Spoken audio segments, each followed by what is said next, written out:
Thank you all. Thank you CTBUH for inviting us. It's a real honor for us to be here tonight. And it was an inspiring day with the presentations, the beautiful presentations of the different architects, engineers, and urban planners.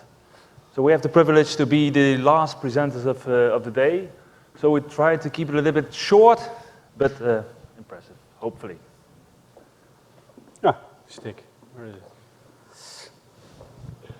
Yes, so we are sorry our client couldn't make it today because of serious back problems. He was forbidden to step into any plane for the coming 3 months. So unfortunately he couldn't come flying over the ocean. But we would like to present him, although he's not here.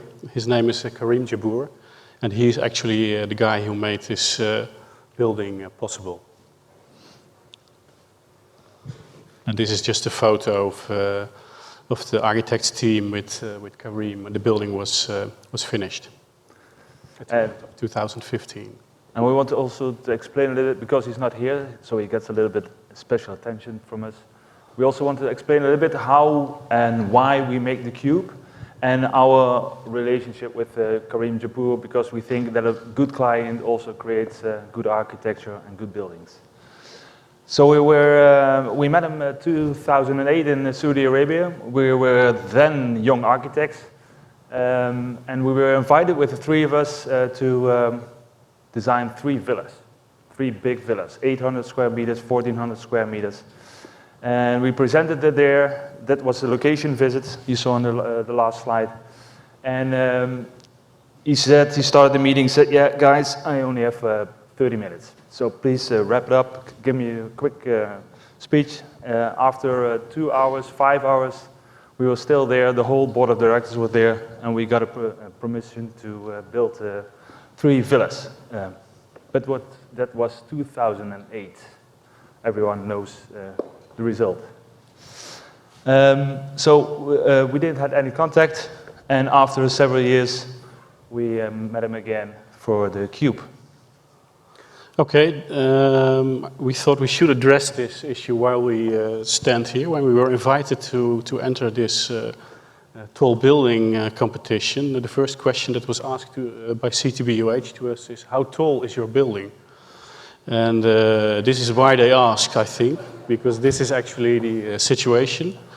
And next slide. Yes, our building is on the far right, as you can see here.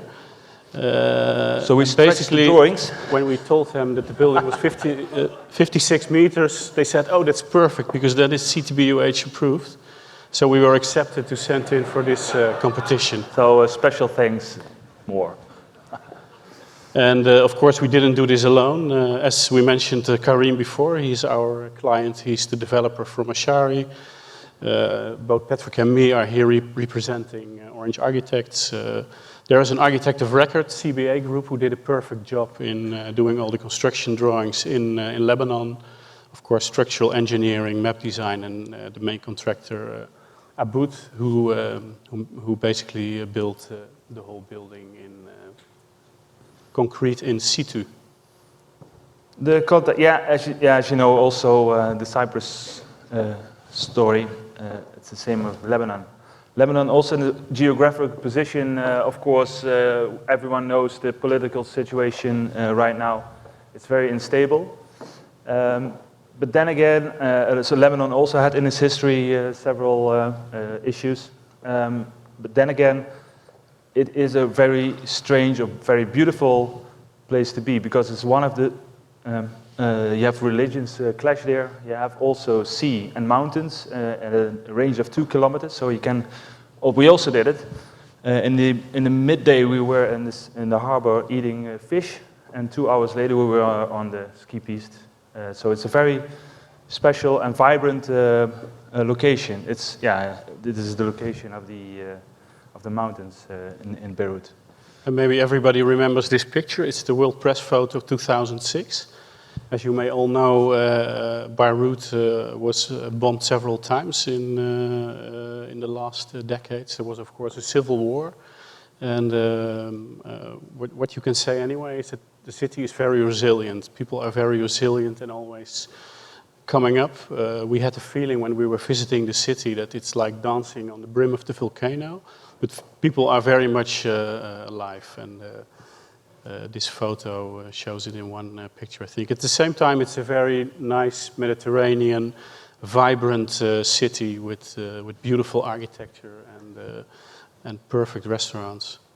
And it's extravagant, so people tend to have an extravagant way of life.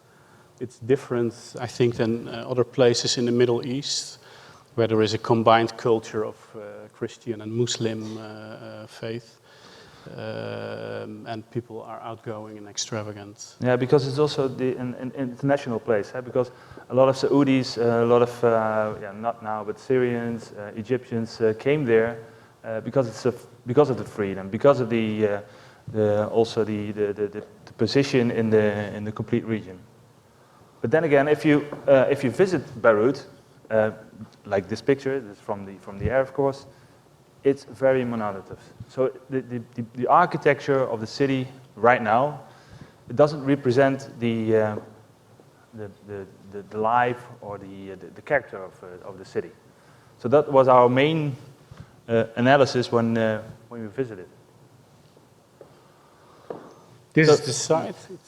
It's a little bit, as you saw maybe before on the geographical map. It's a little bit on the east side of the city, a little bit higher part. So the big advantage was that this is actually our building location, the sloping hill you see on the right. But the perfect thing was it's undeveloped area at the moment. So our building is the first building actually in this area. But with the higher location, you have a relative perfect view over the city, but also looking to the coastline.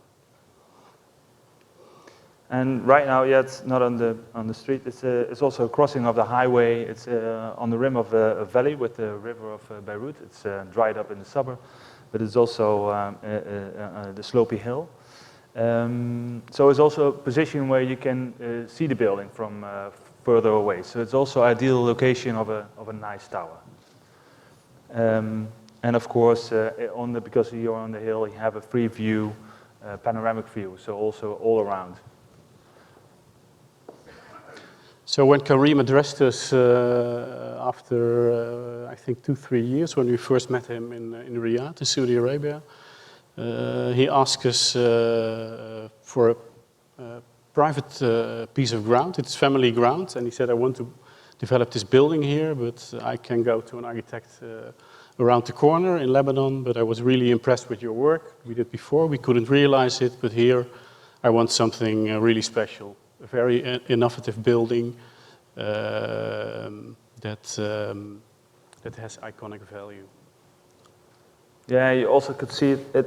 He gave us freedom for the expression he was looking for, because he thought because of the location there were a lot of opportunities.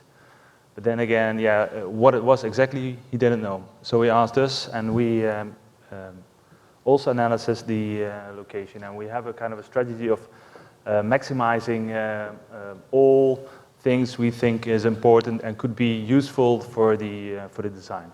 So one of the first things is of course the iconic value. So these are maybe if you didn't visit Beirut, it's just a rock, but these are the most photographed objects in the city of Beirut. And they also are like a landmark.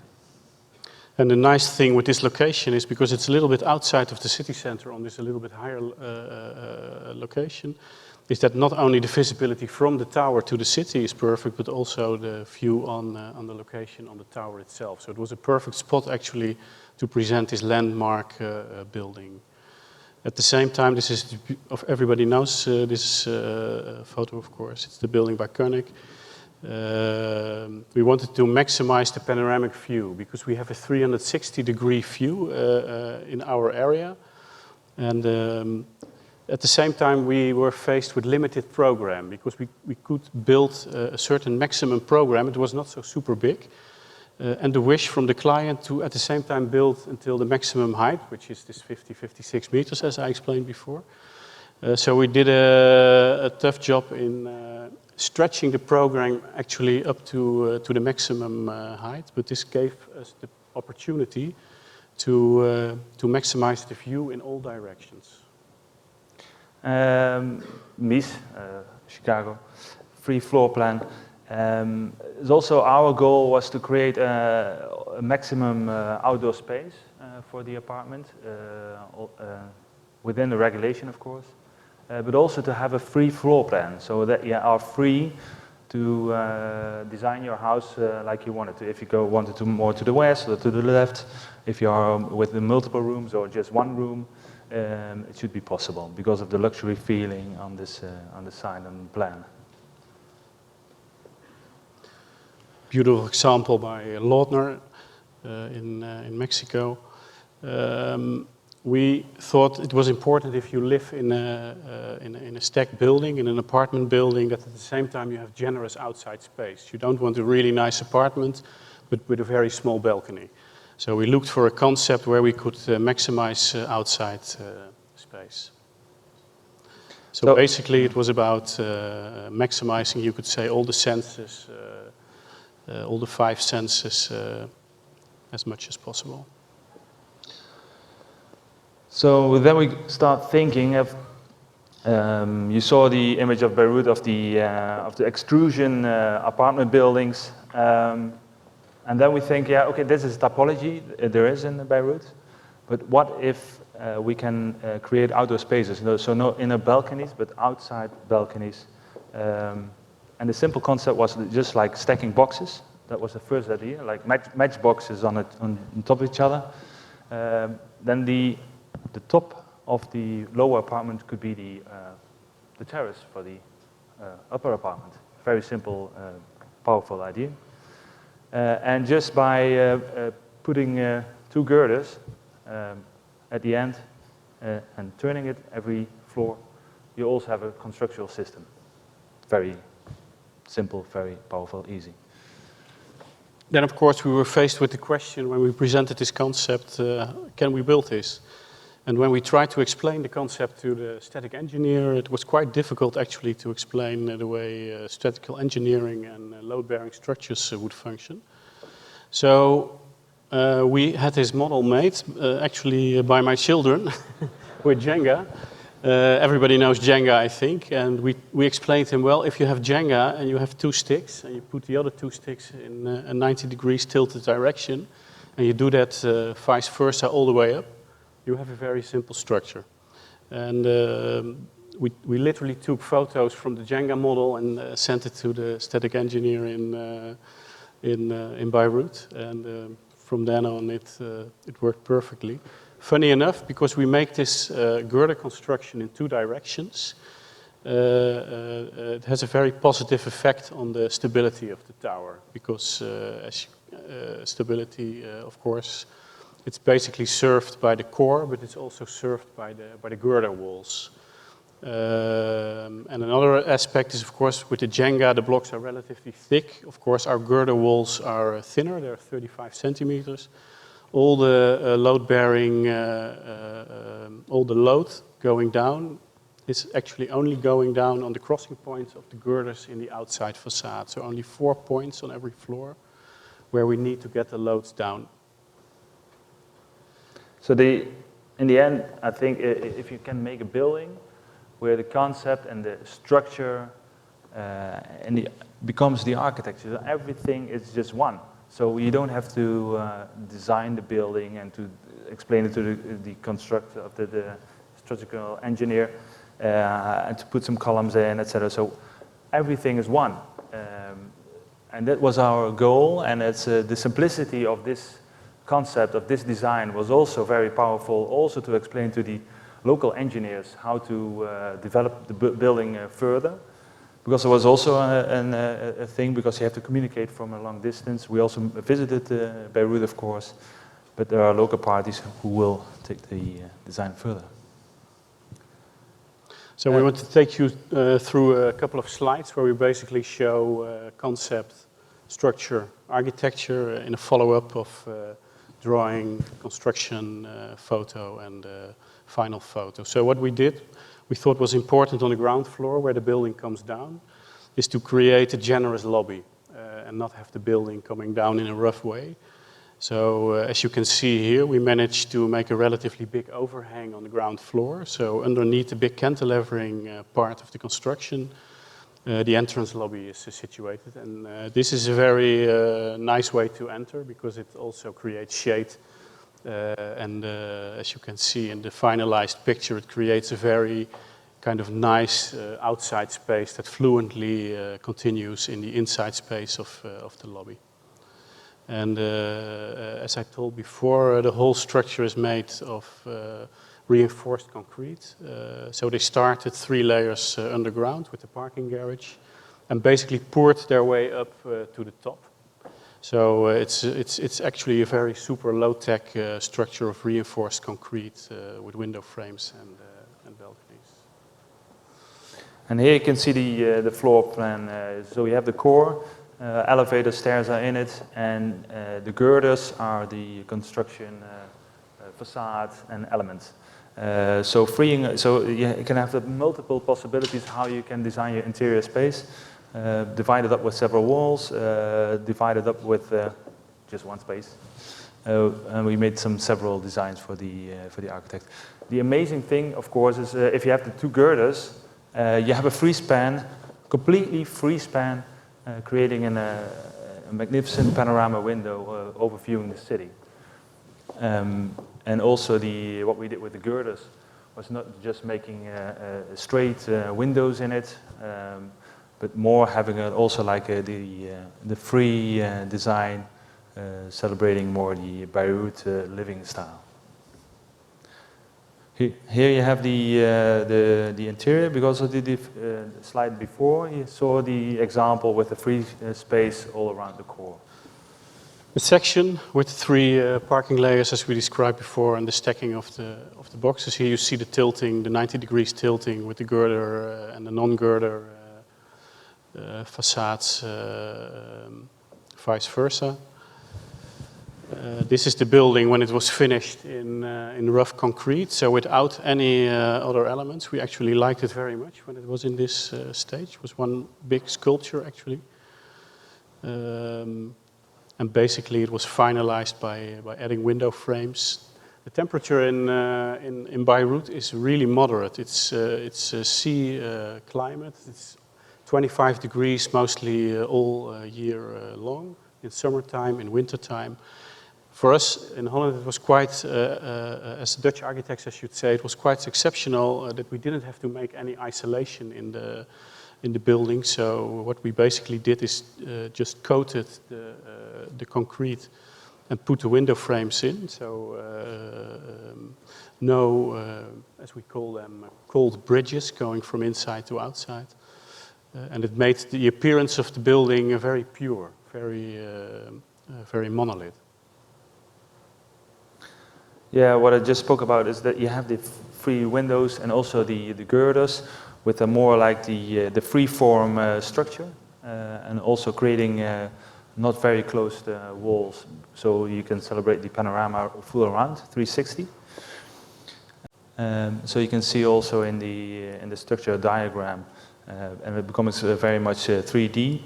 And it frees up also the architectural style what's already in there. In the next slide you can see it is that you have it's completely the opposite of what you can see normally in the Beirut style. So we like this image very much because it's giving a kind of a contrast to the other buildings in Beirut. So if you talk about detail with this building, I think there are actually basically 3 main details. It's the concrete, it's the window framing, which is aluminium window framing with slightly sun-resistant glass. The glass is pushed a little bit back with glass washing balconies, as you can see. And the balconies are also glazed, but just on the downside they're fixed, so they have a very minimalist appearance. It's a section and a fragment of of the realized building. And also we want to thank Matthijs van Rondes, the photographer. He made very nice eye candy shots of the building. Very amazing when we visited Beirut. Yeah. So here you can see the beautiful. Every photograph has a different kind of image of the building. Sometimes it looks very flat. Sometimes the 3D of the different stacked blocks come alive. Yeah. Cool. And here also you can see the rest of the landscape, the hill, how it's all the landscape and the building are incorporated into the hill. And what you see stepping up the hill is basically a set of terraced gardens. When we took the photos, they were not planted yet, but the idea is that in the lower apartments, people have a terraced garden also on the backside of the building. This is a view from one of the terraces. So let's say the stacked boxes are not square, but they're rectangular. And by moving them, this is the space you have left, which is basically the roof of the apartment below. So it's a 12 meter long and a 2.5 meter wide balcony. This is how it looks at night. It's a beautiful night image. Yeah, and also you can see the sculptural way of the building, and it has different kind of views. It's very nice in the light. Yeah. This is a funny story. This is the car of the client, and we asked him specifically to wash it before we could take this photo. And so we took this photo. It's a little bit tongue-in-cheek, but we thought it was nice to take photos of the building with his car. In the end, this is the whole team: constructor, static engineer. Karim is in the front left, and basically this is where we want to end. Maximize client satisfaction. This is our client.